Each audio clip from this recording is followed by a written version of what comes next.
Welcome to the Organic Filaments Network. I'm Sher Ali Khan. It's a huge honor to have Sandro Mezzadra on the show. Sandro is a full professor of political philosophy at the University of Bologna and one of the leading theorists of borders, migration, and contemporary capitalism. His work, often co-written with Brett Neilson, has shaped how many of us understand capitalism and imperial power as material arrangements, borders, and mobility regimes, the production of space across jurisdictions, extraction and corridor projects, and war as a mode of rule. This conversation centers the rest and the West, capital and power in a multipolar world, published by Verso in November 2024. It takes multipolarity out of state-centered commentary and asks what it names at the level of capitalist power: war as a regime, sanctions, and blockades as routine instruments. The linking of conflicts and the coordination of problems for anti-imperialist internationalism under these conditions. Sandro, welcome. How are you doing? I'm doing well. Thank you so much for having me. Yes, it's a huge honor. And I want to begin by discussing, a lot of the multipolarity debate stays at the level of state rivalry as if more polls explains the present. Your starting point is different. Capitalism reorganizing power spatially across jurisdictions and doing so through violence, law, and circulation control. What made this book necessary now, and what does that starting point, like you see, that state-centered multipolarity cannot? First of all, it is fair to remind that The Rest in the West is a co-authored book. It is the third book I write with Brett Neilson. And yes, indeed, as the subtitle already suggests, we take issue with the notion of multipolarity. First of all, let me say that our own way to look at multipolarity is peculiar also because we don't take multipolarity as a kind of normative concept, as a goal. Nowadays in public discourse, particularly, but not only in the so-called global south, multipolarity is posited as a goal, as a kind of notion that encapsulates a fair potential. This is not the way in which we look at multipolarity. For us, multipolarity is first of all an analytical tool, a tool that allows us grasping the state, the predicament of the world as it is. From this point of view, multipolarity for us does not coincide with an order. It is rather another name for the systemic chaos we are living through. And it is from this point of view that we qualify multipolarity, saying that what confronts us is centrifugal and conflictual multipolarity. So this is, for me, a first important point. And then I come to what you were rightly saying in public discourse.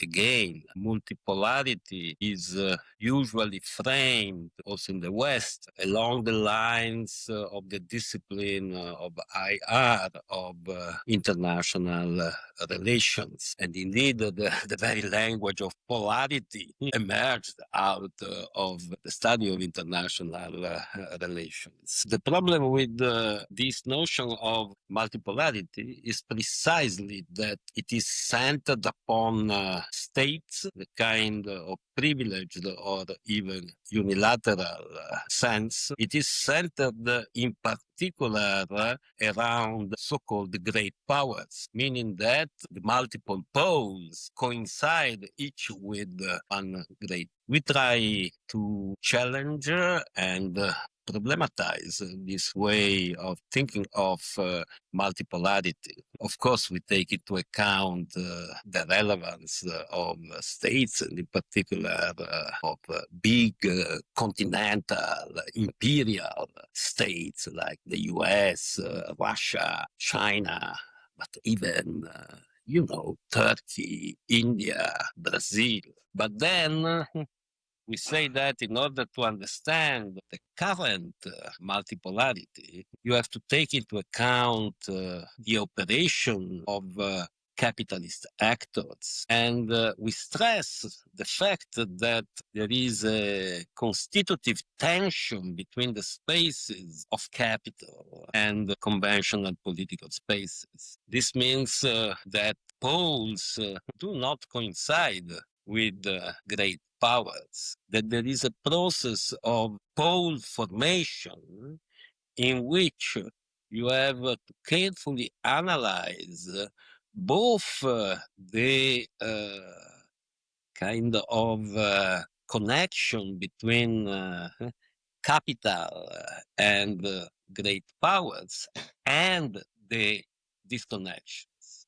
Having said this, we also add that in order to get an idea of current forms of centrifugal and conflictual multipolarity from the angle of a process of pole formation that is far from accomplished, you also need to take into account a third analytical layer, the analytical layer that is provided by social movements, social forces, social conflicts that kind of have effects in the production of spaces.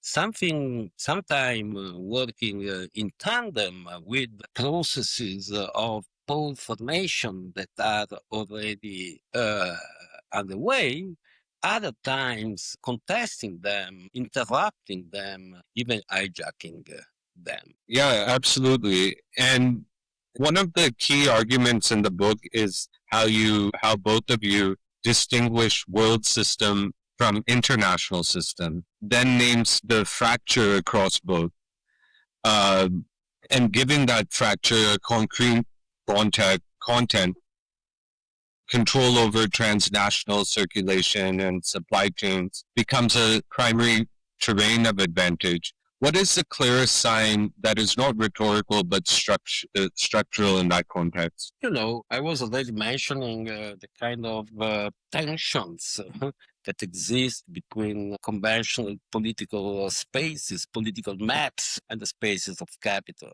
This is not new. Of course, such tensions have long existed in the capitalist world system. Our point is nonetheless that the tensions between what Giovanni Arrighi used to call territorialism and capitalism have reached a kind of unprecedented point. And this provides us with an important viewpoint on the current international and world turmoil.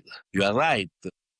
We stress the difference, the distinction between the international and the world system. In the book, we engage in kind of detailed discussion, particularly with the work of Giovanni Arrighi. To put it quickly, the point is more or less the same that made at the beginning of our conversation. The international system is centered around nation states, while the world system is characterized by a kind of articulation between nation states and capitalist actors in an attempt to politically organize the world market. So if you simply look at the current crisis from the point of view of international system and its crisis, you basically see nation states, supranational organizations, while we think that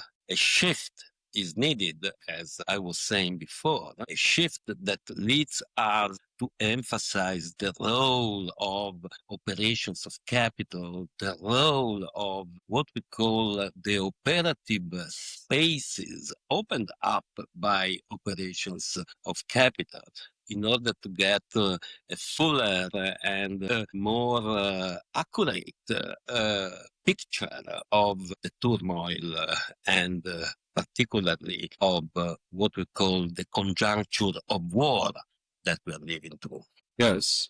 And when both of you say in the book conjuncture, I know you're building on, I think, Lenin and Stuart Hall and a variety of inspirations. What are the main thresholds you're pointing to, and what do they change about how we read struggle in this moment? You know, we speak of conjuncture having in mind such important thinkers as Louis Althusser and Stuart Hall, behind them Machiavelli and Gramsci. And we speak of conjuncture, we propose a conjunctural analysis in order to be able to grasp at the same time structural developments and, you know, aleatory factors that intervene to deviate many times structural developments. In the book,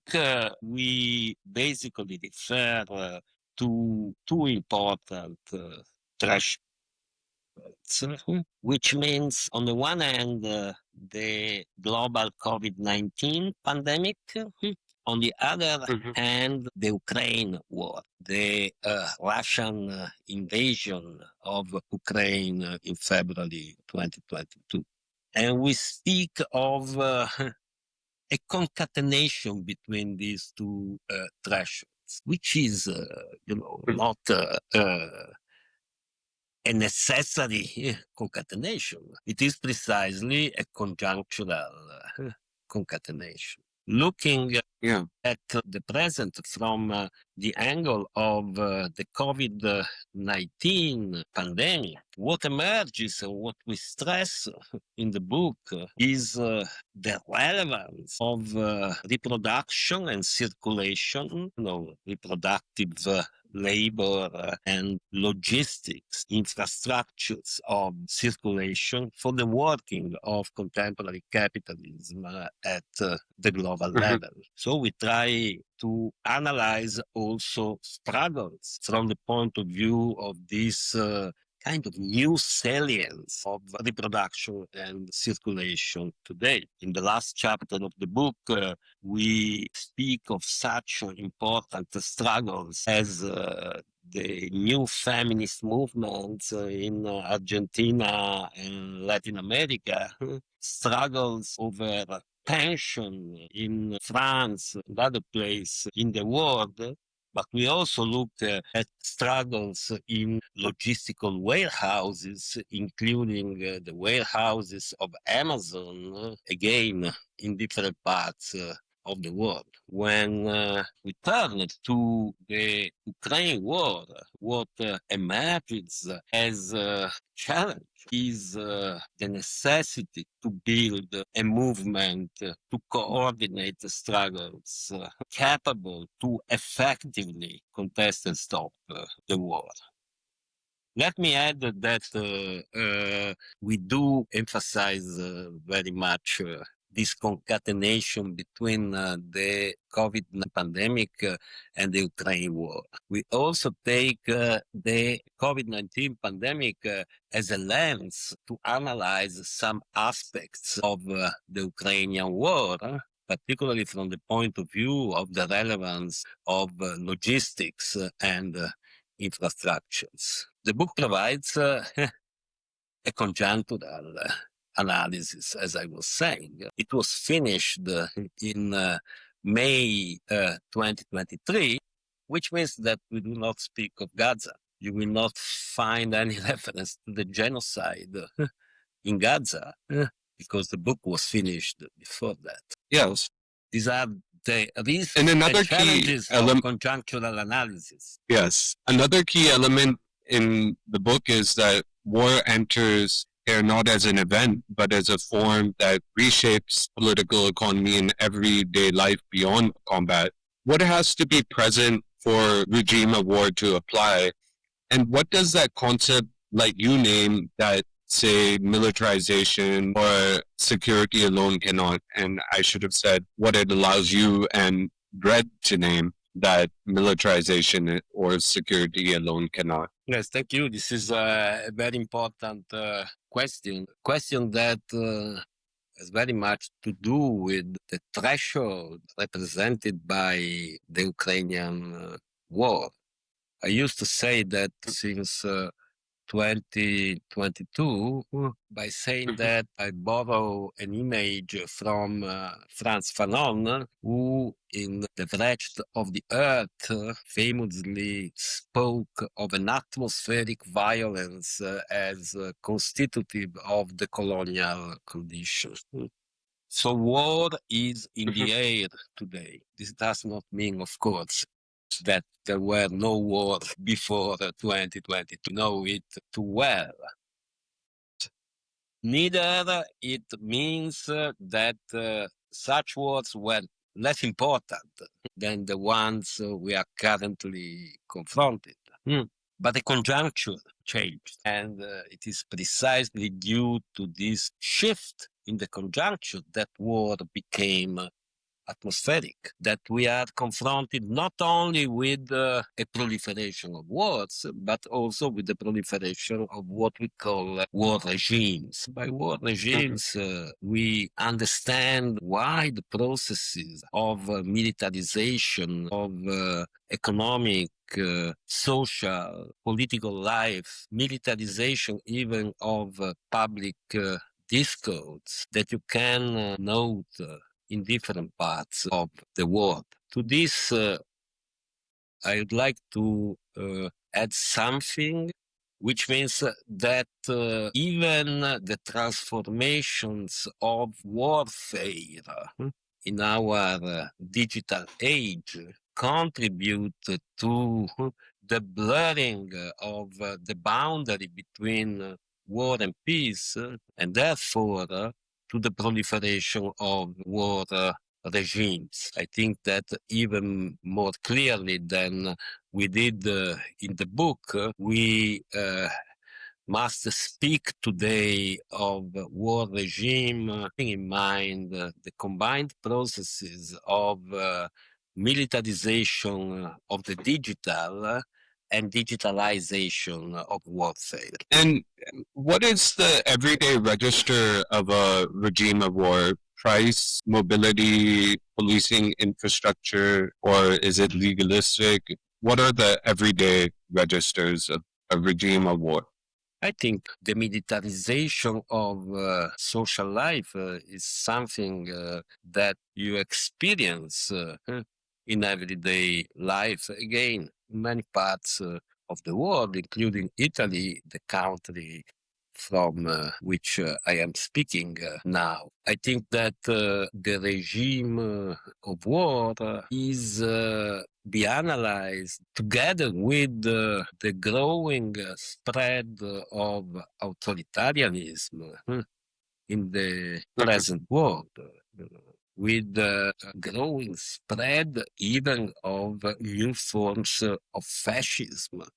This is part and parcel of what we call war regime. Then, you have many ways in which you experience in different places, in different moments, the war regime at the level of everyday life. To put it very simply, if I go to a gasoline station these days in Italy, I have to pay a lot of money for gasoline, and this is directly connected with the war in and around Iran. Teenagers in Germany will be required to ask for the authorization of the army to leave the country because there is a debate in the country on the need to reintroduce the draft mandatory.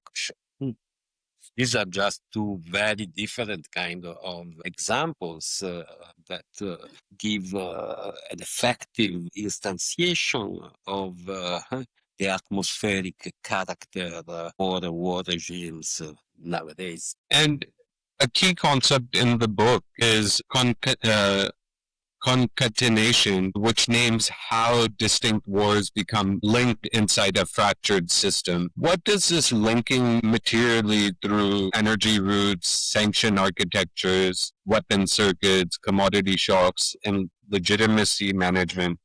And in the case of Iran, what does blockade and interdiction over circulation show about how linkage is produced through control of movement? I think you already provided part of the reply to your question. Concatenation is, in a way, a logistical metaphor. Logistics is particularly important in the circulation not only of goods and people, but also of the disruptions brought about by specific wars, in particular Iran. And of course, we have to talk about Iran these days. Let me say, first of all, one thing that I find important over the last years, been witnessing a proliferation of discourses proclaiming the end of globalization, celebrating or criticizing deglobalization. But I think that the war on Iran demonstrates once again in a very effective way the deep nature of interdependence in today's world. We can talk about deglobalization only if our imagination remains focused on the way in which globalization was discussed apologetically, critically in the 1990s. The main points Brett and I have been doing in the last years is that we need to distinguish the rhetoric of globalization from what we call actually existing global processes. Actually existing global processes in the field of extraction, of logistics, of finance, of platforms, platformization, digital platforms and platformization continue to shape the world we inhabit. And the war on Iran is a good demonstration of that, And it also raises relevant questions about the possibility for a power like the US of really winning a war in such a complex theater as. Yes. And in terms of sanctions and blockades, which appear to be routine instruments inside the regime of wars, not as exceptional tools, but analytically, what do sanctions and blockades do? And do they merely pressure or do they reorganize circuits of life, power, and classroom inside targeted formations? You are of course right. Sanctions, blockades are part and parcel of the war regime. They are not new, of course, particularly with respect to sanctions. They have been a crucial tool of war for the United States in the wake of the Second World War. Blockades have an even longer history, of course. My first remark, is that maybe also from this point of view, we have reached a point beyond which sanctions and blockades start to work less effectively than in the past. And this is because we are living in a multipolar world, centrifugal, conflictual, multipolarity, but real multipolarity. And so there are today more possibilities than, say, couple of decades ago, kind of sanctions and blockades. I think Russia during the first years of the Ukraine war is a good instance for that. Because Russia was able to kind of partially, but in a way effectively circumvent the sanctions, opening up new logistical corridors, new monetary and financial instruments that maybe it would have been not so easy to open up in the recent past. Yes. And what does this do to the meaning of peace under a regime of war? You know, that's a crucial question for all of us, that are engaged in struggles against the war, that are engaged in struggles for opening up new horizons of liberation. What does peace mean today? I was saying before that contemporary war regimes are predicated upon a kind of blurring of the boundary between war and peace. This has important implications for the meaning of war, but also for the meaning of peace. So let's say that we cannot be satisfied today, maybe we have never been satisfied also in the past with a definition of peace as mere absence of war.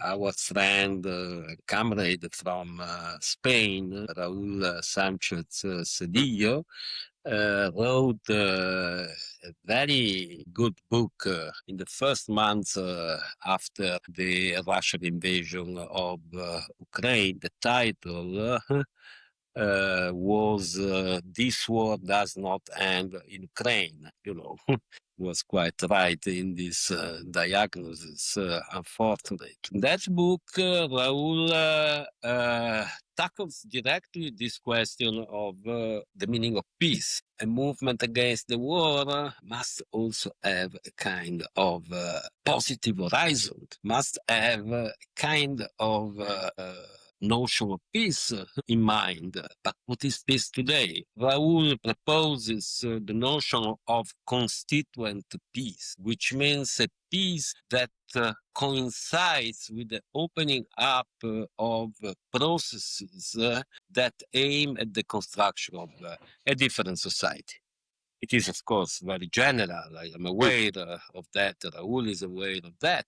But I think it is in this direction that we have to continue to think about the meaning of peace. Key argument is also related to the hard line between opposing coercion and converting that opposition into a geopolitical attachment. And in the book, it also makes a point using Iran not abandoning support for the struggle for the sake of celebrating like anti-American whole. What has to stay in view to hold that line, especially when the international system is being polarized? You know, the global left, there is nowadays a strong stream of thought that could be called Campism, which means that, put it quickly, friend is the enemy of your enemy. So if you think that the US is the only imperialist power, all the powers that oppose the US are your friends. Indeed, in the book, but then also in other writings after the book, we take a radical distance from this attitude. And this is because of several reasons. The first one, maybe the most important one, is that we link, as I was saying a minute before, opposition to the war with a new politics of liberation, constituent peace. And from this point of view, what matters more is the quality of social relations of production, if you wish prevailing in each single country or region. That's the most important question. Look at Iran. What you say, again, to put it quickly, is something that has nothing to do with the politics of liberation. It's rather the opposite. So that's the first important point. But the second important point is that I do not identify imperialism with the United States of America. I think that imperialism today is a kind of logic that runs through the capitalist world system. So there are different forms of imperialism, and we have to struggle against the imperialist logic, to put it in these terms.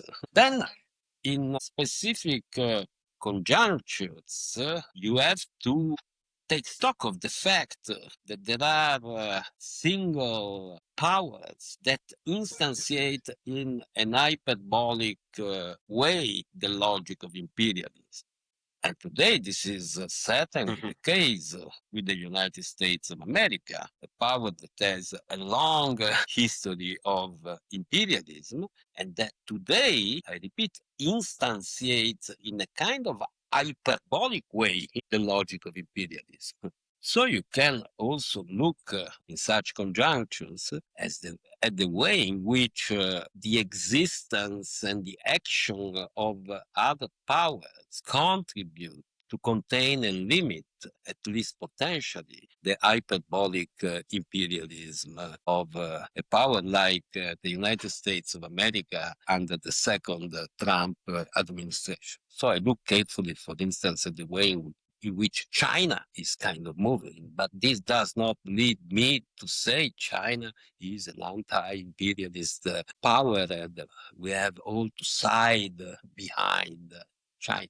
It's a different way, to look at these conflicts that matter. I really appreciate that. If politics isn't organized around choosing camps, anti-imperialism has to become a material practice. What does this imply for how solidarity is practiced? What is solidarity to if the primary mechanisms are material? Solidarity is a very important concept and practice. But I think that today, as you were kind of saying, we have to emphasize even more than in the past the materiality of solidarity, the material basis, material fabric of solidarity. You can show solidarity with a struggle that is developing far away from where you live. And at the same time, you can think that that struggle is completely different from the ones you are involved in. The materiality of solidarity emerges in the moment in which you are able to spot resonances between struggles that remain different but nonetheless have something in common. And it is this common, this material common that should be, I think, at the basis of practices of solidarity. Yeah. And multi-level internationalism is posed as an answer to the practical problem of, alongside the coordination question, sometimes framed through a new Zimmerwald. What mediations make internationalism possible on this train, and what organizational forms can connect struggles across borders without being translated into state projects? A new Zimmerwald is a kind of rhetorical invocation. I wrote about the need of a new Zimmerwald in the first article I wrote after the Russian invasion of Ukraine. I was, of course, aware of the fact that the situation today has really nothing to do with the situation at the beginning of the Great War in 1914, 1915. There were, at the time, huge socialist organizations in Europe, not only. Okay, social democracy had kind of abandoned, betrayed internationalism at the beginning of the war. But within social democratic organization, there were masses that at least potentially did not accept the abandonment of internationalism. This is a kind of political landscape that we cannot compare with the present. So while the history of internationalism, despite its failures, its catastrophic failures, remains a source of inspiration, we have to invent new political forms and a new political language if we are to restart an internationalist politics today. It is, of course, not easy to say which are these political forms. I'm not entitled to reply in a detailed way to this question. There are already many processes of networking going on across nations, across regions, across continents. And this is the necessary basis to think about the question of new political forms. I think that infrastructures are particularly important today. Infrastructures of communication and of political organization. I'm thinking, for instance, of the huge mobilization in this country, in Italy, but also elsewhere, in Europe and in the Maghreb, to support the global Sumud flotilla between September and October. That was kind of sustained by the existence of networks and infrastructures of communication. But there is something that I would like to add on this point. A new internationalism is, of course, first of all, a political task, an urgent political task. But I think that internationalism is also a method for, the construction of political discourse and even for the testing and renewal of the theoretical paradigms that we use in our research working, in our writing. It is a method, meaning that when I speak of a politics of liberation, I have, of course, in mind experiences. I am involved in the city where I live, in Bologna. But taking internationalism as a method means that in the very moment in which you say liberation, you also ask yourself, how is liberation understood in Lahore, in Pakistan, in some places in Latin America, and so on? So it is, producing this kind of resonances, but also dissonances, making both resonances and dissonances productive can contribute to the construction of a new horizon, a new language for the politics of liberation. And the West and the rest are not civilizational labels. They mark positions and relations inside the world system. What does that language allow both of you to specify about power and accumulation that North and South tends to moralize or flatten? And does it change how we name responsibility or complicity inside the West itself? When we picked the rest and the West as a title for the book, we were aware of the possible misunderstandings, which means that we were aware of the fact that many people, maybe without reading the book, would think okay, the West is over, and now the rest is kind of hegemonic in the world.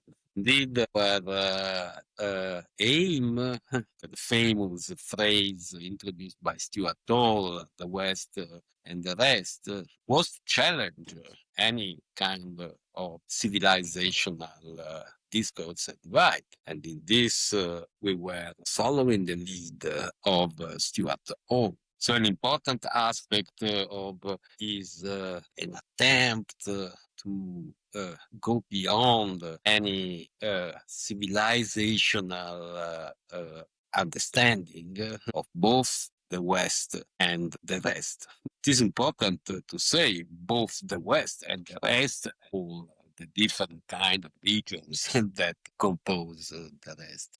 It is important to stress that this kind of theoretical move has also implications for the way in which we understand the West, which means that we kind of problematize and criticize any civilizational crystallization of the West. Think of a phrase often used by Vladimir Putin, the collective West. Kind of say that the collective West does not exist, and we focus our attention on the tensions, conflicts, heterogeneity that characterize also the West. Yeah. No, I really appreciate that. In the book, pole formation is described as layered with capitalist actors operating alongside states. How does centering capitalist actors change what geopolitics means in the book's account or your account? And which actors matter most for pole formation now? A way to read the book is to take it as a critique of geopolitics, a critique of the geopolitical approach, a critique that takes seriously the questions at stake in geopolitics, but attempts to open up completely different kind of angles on those topics, dynamics. I like to think that Vladimir Ilyich Lenin was doing something similar during the Great War while he was working on his popular trait on imperialism. We do not have to forget that geopolitics emerges as a kind of new science precisely in the couple of decades that precede the Great War. So Lenin, in his writing on imperialism, was taking seriously the questions at stake in geopolitical debates in early 20th century, but was trying to open up a completely different kind of political, but also theoretical perspective. As I was already saying, the world is completely different today, but this kind of gesture remains important for me.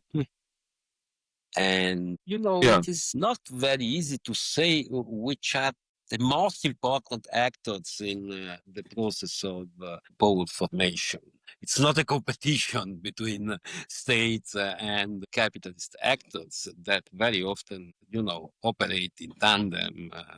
And there are some capitalist actors that operate like states, while there are some state structures that operate as capitalist actors. What is important for me is to hark back to a point I made before, which means the tension between different kind of spaces, the tensions between political space and operative spaces of capital. Let me give you just one example, because I think we reached the limit of our time. Take a country like Peru in Latin America. It is not Venezuela.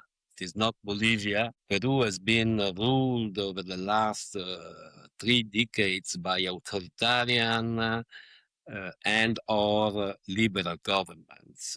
and it has always been geopolitically very close to the United States of America.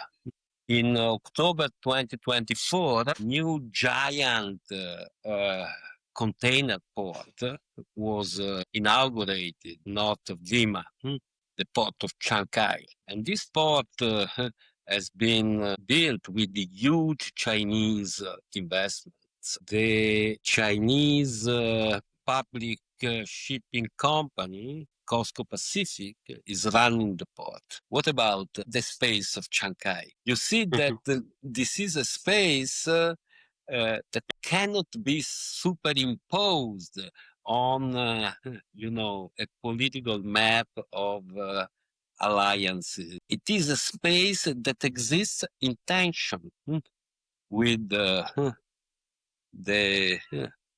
geopolitical alignments. Is it possible to remove this tension? I think this is a very important question. It is a question that is implicitly raised by the national security strategy of the second Trump administration that came out last November, where they say the Western hemisphere must be free of any adversary power. And it refers explicitly to logistics and infrastructure. But the question is it possible? This is just one example. I could easily multiply them. Is it possible to do that? Is it possible?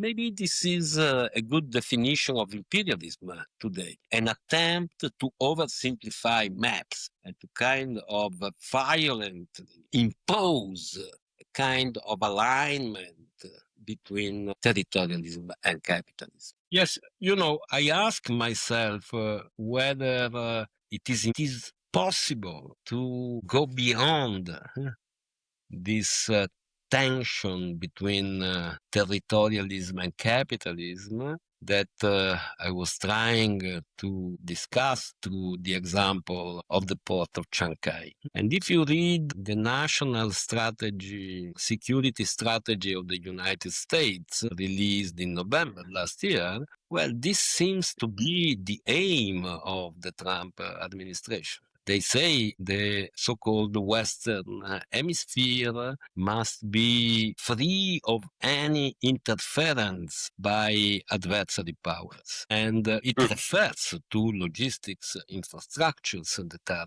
so crucial today. I could easily multiply the examples of this tension between political spaces, which means also political alliances, and operative spaces of capital. So the question is, I repeat, is it possible, and at which cost is it possible to impose a kind of simplification of maps, to put it metaphorically, and to go beyond these tensions?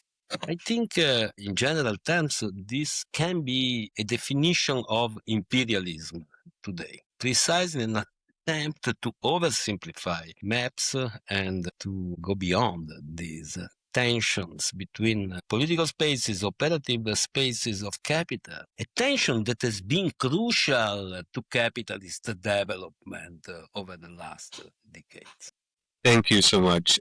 Just one concluding question, and then I'll just read the concluding statement. Tying back to resistance to internationalism under multipolar conditions where capture is always possible, what forms of resistance, what forms of internationalism remain capable of interrupting these arrangements rather than being absorbed into their management? And if you had to name one strategic site of interruption now, what would it be and why? Well, it is always difficult to identify one strategic site. I think that the main strategic question today for a new internationalism is the war, but the war is not a single strategic site.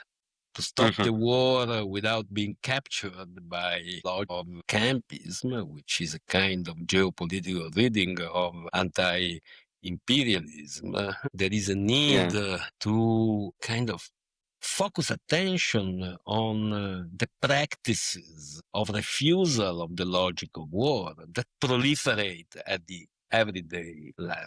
So the main question is how we are able to politically develop this potential, how we are able to imagine and build forms of convergence. An important point for me, that part and parcel of what I was saying before, is that we have to think of the struggle against the war not as a single struggle separated from the whole set of social and political struggles we are confronted with today. Struggling against the war is not the object of a single campaign, even if you think that this campaign is the most important one. Precisely because we have to work toward a constituent peace, as I was saying before, quoting Raúl Sánchez Cedillo. What matters more is the convergence of different struggles, different practices within a kind of mass movement capable to stop the war and to deactivate war regimes. It is a long-term struggle, but I think it is worth engaging in this struggle together. This was a huge honor to have you on the show, and again, thank you very much for taking out time. I know you're busy, and I hope you appear again, and Brett does as well. So that was our conversation with Sandro Mezzadra. If it sharpened how you're reading multipolarity as a reorganization of capitalist power and war, not as an event, but as a regime that governs circulation through sanctions, blockades, and coercive permissions. Share the episode, subscribe, and send it to people organizing against imperial violence and the management of everyday life through scarcity and force. If you want to support the work, visit buymeacoffee.com/Organic Filaments Network. Thank you again, and see you in the next episode.